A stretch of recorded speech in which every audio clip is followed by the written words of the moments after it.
সমাজে আমানতের খেয়ানত হয়, কথা আমানত থেকে আমানত থাকে না।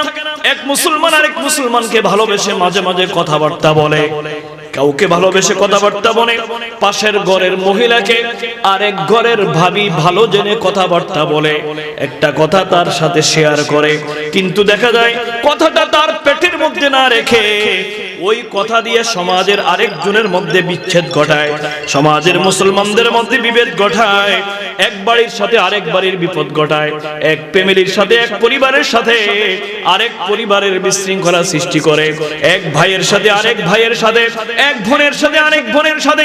আল্লাহর পেয়ারা হাবিবুল্লাহ দুইটা কবরের কিনার দিয়ে যাচ্ছে, সাহাবায়ে কেরাম দেখতে পেলেন নূরের নবী দাঁড়িয়ে আছে। আমার নবীর সাহাবায়ে কেরাম বললেন, ইয়া রাসূলুল্লাহ, ইয়া হাবিবাল্লাহ, আপনি কবরের স্থান দিয়ে চলে যাচ্ছেন, কিন্তু আপনি দুইটা কবরের কিনারের মধ্যে কেন দাঁড়িয়ে গেলেন? আমার নবী বললেন, মাররা আলাইহি বিকবরানি ইউআযিবান ওয়া মা ইউআযিবানি মিন কাবীর। আল্লাহর প্রিয় নবী বলে, দুইটা কবরের কিনার দিয়ে যাচ্ছিলাম, এমন সময় দেখা গেল নূরের নবী দুইটা কবরের কিনারের মধ্যে দাঁড়িয়ে আছেন। আল্লাহর প্রিয় নবী সাহাবায়ে কেরাম বলল, হুজুর কেনই বা দাঁড়ালেন? আমার নবী বলে, রে সাহাবীরা রে, আমি দেখতে পাচ্ছি কবরের মধ্যে আযাব দেওয়া হচ্ছে। যারা বলেন নাউযুবিল্লাহ। কবরের মধ্যে আযাব হয়, এটা সত্য না মিথ্যা? বলেন, আযাবুল কবরি হাক্কুন, কবরের আযাব সত্য। বলেন, কবরের আযাব কি? সত্য। আজকের বিজ্ঞান কত কিছু আবিষ্কার করেছে, মহাকাশ কিভাবে যাচ্ছে সবকিছু আবিষ্কার। ভূমিকম্প এইমাত্র হলো, কত ডিগ্রি সেলসিয়াস হলো, এটাকে নির্ণয় করার যন্ত্র সিসমোগ্রাফ নামে একটা যন্ত্র বিজ্ঞান আবিষ্কার করেছে। সমুদ্রের গভীরতা কতটুকু সেটাও আবিষ্কার করেছে, আকাশের বিশালতা কতটুকু এটাও বিজ্ঞান আবিষ্কার করছে। কিন্তু 3.5 হাত মাটির নিচে কি আযাব দেওয়া হচ্ছে না শান্তি দেওয়া হচ্ছে, আজকের বিজ্ঞান এখানে ব্যর্থ। বিজ্ঞান এখানে কোনো কাজ করতে পারছে না। এটার সম্পূর্ণ ক্ষমতা একমাত্র কার হাতে? আমার নবী বলছেন, দুইটা কবরের মধ্যে আযাব দেওয়া হচ্ছে। সাহাবায়ে কেরাম বললেন, হুজুর কি অপরাধে আযাব দেওয়া হয়? আমার নবী বললেন, এক নম্বর হচ্ছে ইয়ামশি বিন নামিমা, এই কবরের একজন বাসিন্দা তিনি ছগলখুরি করতেন। ওহা উলা ইমিনহা উলা, একজনের কথা আরেকজনের কাছে লাগাইয়া সমাজের মধ্যে বিশৃঙ্খলা সৃষ্টি করেছেন। মারামারির পর্যায়ে চলে যায়, কাটাকাটির পর্যায়ে চলে যায়। আমাদের দেশের মধ্যে কাটাকাটি মারামারি এখনো বন্ধ হয় না। এত লক্ষ লক্ষ মসজিদ পৃথিবীর কোন দেশে নাই, এত ওয়াজ মাহফিল পৃথিবীর কোন দেশে নাই, এত লক্ষ লক্ষ হাফিজে কোরআন পৃথিবীর কোন দেশে নাই, এত লক্ষ লক্ষ কোরআন তেলাওয়াত পৃথিবীর কোন দেশে নাই। কিন্তু তারপরেও আযাব গজব হত্যা ব্যভিচার আমরা সমাজ থেকে বন্ধ করতে পারি নাই। কি বলেন, পারছি? আজকে কবরের মধ্যে কবরস্থ করা হয়, কবর দেওয়ার পরে আক্রোশের জেরে সেই কবরের মধ্যে আগুন পর্যন্ত আমরা দিয়ে দেই। যারা বলেন নাউযুবিল্লাহ। কবরের মধ্যে রাখার পরে বিচারের মালিক কে? আরো যারা বলে না, বিচার কার হাতে? দুনিয়াতে থাকাকালীন বিচার কার হাতে? কিন্তু মরে যখন চলে গেল তখন তো স্পেশালি আল্লাহর হাতে। কি বলেন, ঠিক না? যতদিন জীবন আছে, হায়াত আছে, ততদিন তো বলতে পারি যে মানুষটাকে জিন্দা ধরে নিয়ে আদালতে সুপর্দ করব। বিচার আমরা দেশের মানুষ, দেশের আইন আদালত করবে। কিন্তু মরে যখন যায় তখন সে ব্যক্তির বিচার কি মানুষের হাতে না আল্লাহর হাতে? আরো যারা বলো না, কার হাতে? স্বাধীন সোনার বাংলাদেশে দেখা যায় মাঝে মাঝে এমন হয়, সেই কবরস্থ করার পরেও গত 3-4 দিন আগের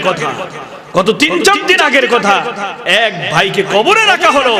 আহাল পরিবার চলে আসার পরে বাঁশ উঠাইয়া এই বাংলার মানুষেরা সেই মাইয়িতকে আগুন দিয়ে জ্বালিয়ে পর্যন্ত দিচ্ছে। যারা বলে নাউযুবিল্লাহ। সে মানুষটা যত অপরাধ করুক না কেন, যত জুলুমবাজি করুক না কেন, কিন্তু কবরস্থ যখন করা হলো তখন এই বিচারের মালিক আল্লাহর হাতে। যারা বলে না, কার হাতে?